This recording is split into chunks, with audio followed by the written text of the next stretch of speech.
Qui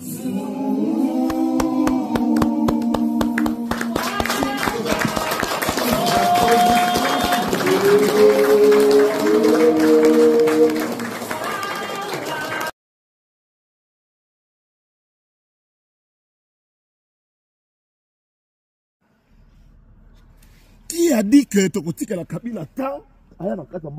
Qui a dit que Tokopesa Kabila temps? Qui a dit que Tokopesa Kabila temps?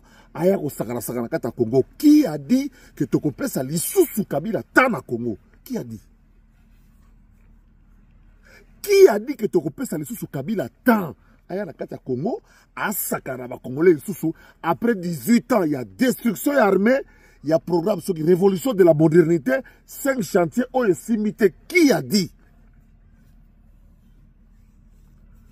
Qui a dit que Joseph Kabila na Congo a vendu na ye, a servi ma Kamuna ye, et puis a ye soit ko diriger biso, a zogse biso ba Rwandais? Qui a dit? Bande ko bomoni sikoyo zala clair place kubi biso. Bomoni sikoyo zala clair place memi biso. Na ebisaka bino Kabila zala clair. Na batu biso baki proche en fachi ba monanga mwana mabe. Tala lelo yo. Kabila azalaki clair na biso te, astikala kozala clair na biso te, akozala pe clair na biso te. Lelo monani polele. Ayelaki pa Rwanda, agent ya Rwanda. Azalaki na tête ya mboka pour déstabiliser Congo, pour préparer balkanisation ya Congo. Qui a dit que ba patriote ba kotika la Kabila temps aya susoti kwa kala tina kini kwa kala tia susu ndaku kwa kala susu bandi susu boy. Lokuta Kabila yote yo lisusu te ezako to titre ya marche o toza ko organiser na katamboka Kinshasa. Ngai moko na za initiateur nango e ko salama partout. Banderole ya Gaër Kabila yote yo lisusu te. Kabila oyena ba bot ya poto ya ba fermier vietnamien lelo multimilliardaire 140 mapangu na Gombe ozwa ba terrain kingaka to butola na batu na yo moko. Kabila yote yo lisusu te. Bandeko Kabila kotili na Rwanda, ayeli nzela ya Rwanda. Donc ayeli na nzela o eza compatible na ye.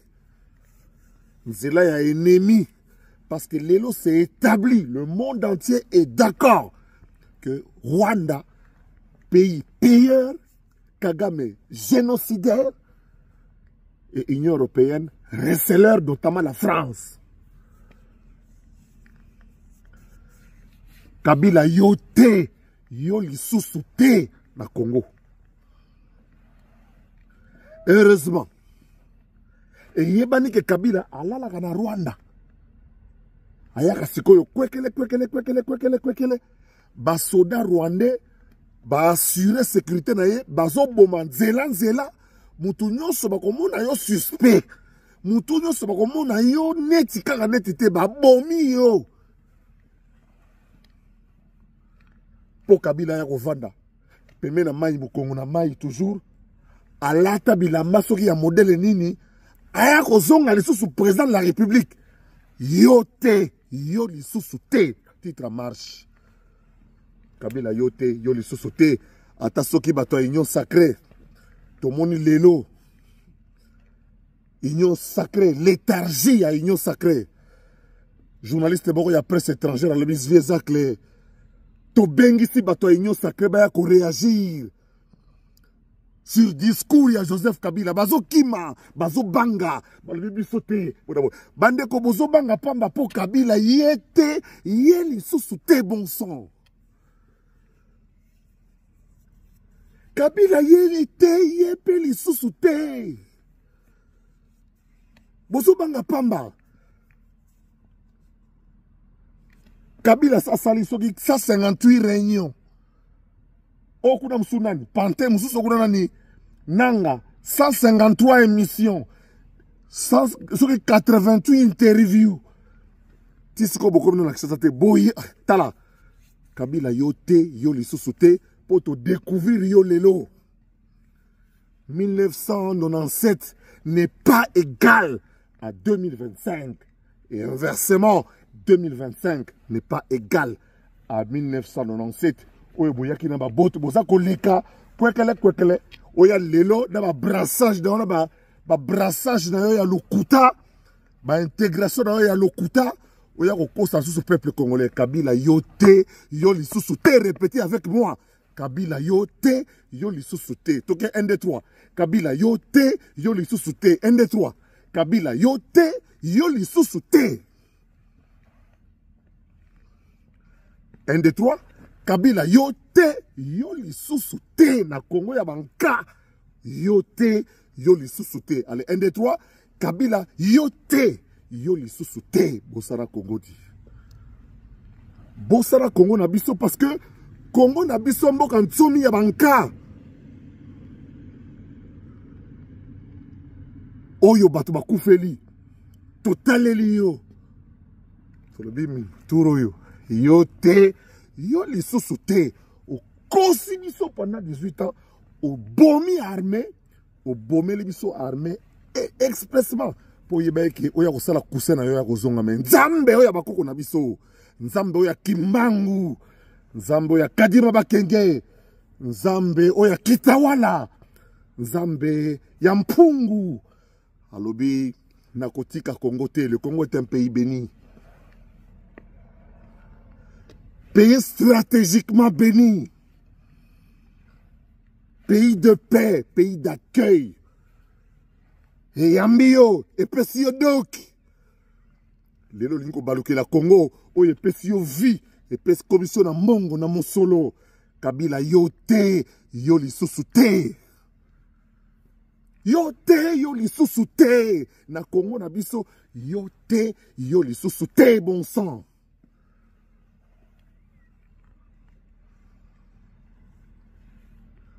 le 2 juin lobi le 3 juin tozali bongo lisusu na Conseil national de sécurité des Nations Unies. Le Congo sollicite encore une fois pour la 3e fois à Kota comme membre non permanent. Il y a Conseil de sécurité. Oh, c'est la 3e fois. Tozala yango de 1981 à 1982. Tozala yango de 1990, 91 à 1992 pendant la guerre du Golfe. Tolingito Kota yango lelo en 2026 2027 parce que nous sommes un pays solution. Tala bokasi ya diplomatie ya Fachi, tala musala munene mbazalendo ya diplomatie bazako sala. Bobonaki Antoine Gonda, to monaki lelo Christian oye Nongala ya Congo ya biso ya Belgique, ambassadeur na Belgique, sous la coordination et la conduite de la grande Moussalendo Thérèse Wagner Kaikwamba, bango nyonso chapeauté par Kipavita, Judith Souminois, Kabila yote yo lisusu te. Tous to gagné déjà na droit de l'homme, commission des droits de l'homme, to komi membre. Malgré bizeti oyo bangai ba meka. Bomon lelo bana popi ya mikolo, bana popi ya mikolo ya mibali. Mwana popi ya mobali na monate. Bana popi ya mibali bazo landaka mouvement bakenda kolakisa kaneti basa sokineti nini. Kabila yote yo lisusu te. Yote yo lisusu te.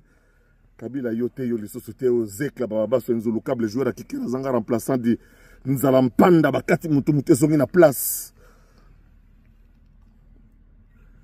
Trahison munene salami na kati armée, mais malgré cela nous résistons. Merci à trop na bana FRDC. Moko na bino asala miracle na kati ya Goma, sala miracle na kati ya Goma. Moko na bino asala miracle. Pour comprendre que là. Goma muselé, Goma torturé, Bukavu muselé, Bukavu torturé. Mais bagarso bec, Sikuni Moya. Un jour c'est un, comme disent les Katagais. Sikuni Moya. Tala mutu oyo, mukena abatizaki pe ba bomeli mukena pona yango oya batizaki Joseph Kabila makambo yeli biso pendant 18 ans dans un envoûtement global, dans un envoûtement général. Nous t'as compris que le Gozate, mais Nzambe ya Mpungu, Nzambe ya Simon Kimbangu, Nzambe ya Kadima Bakenge, Nzambe oya biso ya Simon Kimbangu a Telemi, alobi nakotika mboka te, nakotika mboka na ngai te po ba bele ya Kongo za ba bele ya nsomi, oyo baboni basali ya Nzambe, bazoke na source. Il y a fleuve Congo na Lualaba, na Mwadingusha, kota Mwadingusha, bazaso toutes les têtes de source, il y a fleuve Congo pour na kosambe la kolongo la milimu mabe, milimu oyo ezo salaki en sorte que l'élo unité nationale est à la menacer. Le discours de trahison, le discours de tribalisme attisé par le Rwanda, laboratoire rwandais ko sala.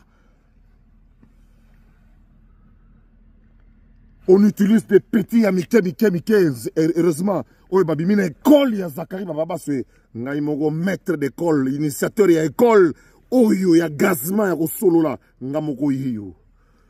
Le précurseur de tous les youtubeurs, de tous les tiktokers s'appelle Zakari Baba Swe. 3 fois bac plus 5. Chercheur indépendant en histoire de mentalité. Créateur de Lingala Facile. Oya Tondisa Stade. Par rapport à Bimbousse, Bele Bazako Lobawana, ils ont une union sacrée, ils ont la cour en opposition.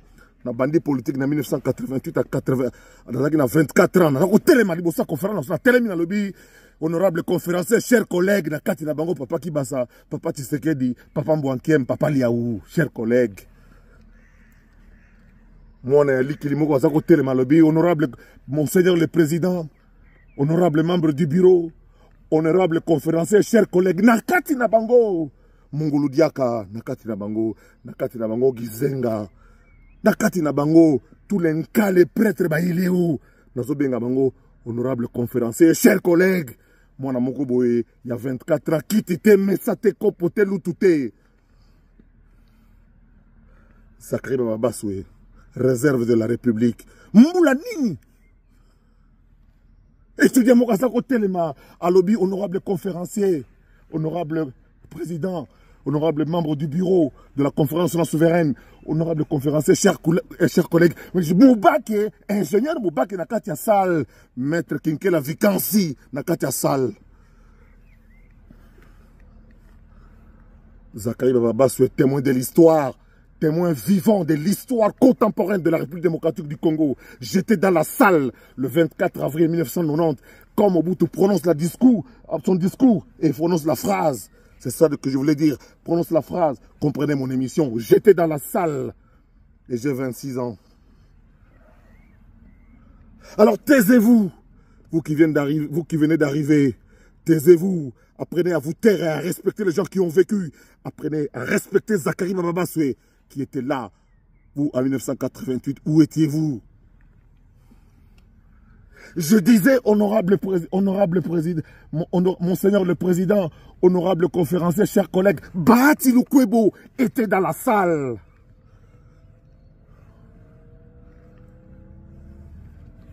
Je montais sur le perchoir et je disais, monseigneur le président, honorable membre du bureau, honorable conférencier et chers collègues,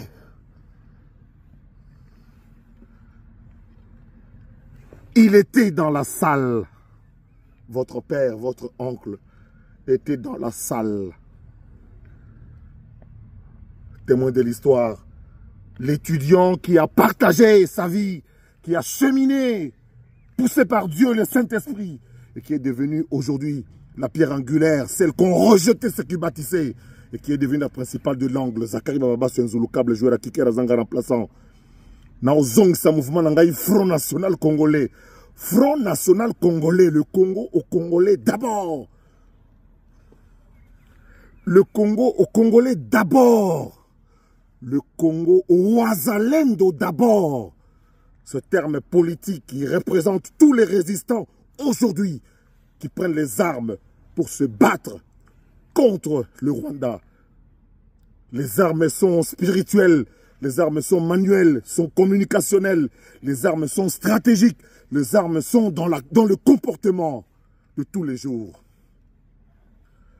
Je voudrais féliciter ici et maintenant tous les compatriotes qui résistent à Bukavu, qui résiste à Goma, qui résiste dans toutes ces zones occupées par les gens de Kagame, avec ces pantins congolais qui pensent jouer un rôle, alors qu'en réalité, ils sont en train de jouer une partition qui va les faire perdre dans les jours à venir.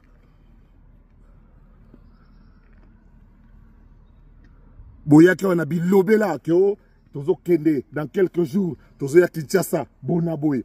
Boya to liabino. Bana kende ba liabino. Boko liaman. Mode opératoire na Congo na kini eyebani to sanet to yo kate, to sande to monate. Kinois azo sala net azo monate, azo sanet oyebate. On sait que vous avez des complices. On sait que vous avez des complices à tous les niveaux de la République. On le sait. Mais la réaction ne passera pas. 12 millions de morts, c'est trop. Kabila, Batotindagi, 158 interviews déjà. 150 conférences de presse. 18 000 sorties organisées. Mais zéro. Goma wana. Vous ne sortirez plus. Tous en abino maele. Kabila yote, yoli sosote.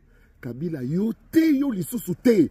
Bientôt, marche à Mundene, na ozonga kini déjà. Pour na bomo na marche. Merci na président de l'Assemblée provinciale de Kassai Central pour l'autorisation. Yobino boyebi. Nana ali multidimensionnel. Nazali national, paix international. Naza partout. Pendant le Congo, place là où le Congo demande l'expertise et l'expérience de Zachary Bababaswe. Na Rosala. Eza na kati mboka tolibana mboka. Banande mbaboyebi. Ce que nous faisons pour faire avancer les choses. Ce pays-là est à nous. Pas aux Rwandais. Ce pays-là est tenu par les Congolais eux-mêmes, pas des étrangers. Kabila yote, yoli susute, bosana, yote, atasoki, quelques infiltrés dans l'Union sacrée, le gouvernement sort quand? Hein? Zachary, dis-moi un peu, le gouvernement sort quand? En fait, Zachary, le gouvernement sort quand? Le gouvernement, il se pose à sous-gouverneur, au gouvernement, il y en a pas dans beaucoup de gouvernement, biso babanda est roti kabino, kabino boko ta kotaka. Et belé bozota la mouvement, on attend d'abord le gouvernement pour se décider. Noko, bodie na bino pour occuper au kende. Congo kufate po yo ba nomé te, Congo zikate po yo zi poste te. Qui vous a dit que biso ba oto la répéter, ba to basé belé ba ozela te ka yo. Le gouvernement sort quand il sortira pas. Le gouvernement sort quand? C'est tout ce que tu sais faire. Mais quelle est ta position par rapport à l'invasion rwandaise? Quelle est ta position? Yo, parti no bolobinini. Tu peux féliciter Guy Luando. Tu peux féliciter jeune Guy Luando. Aza clair. Guy Luando na parti na arrêt. Baza clair. Bango balobi. Bango c'est Fachi. Bango c'est RDC. Position claire, condamnation claire.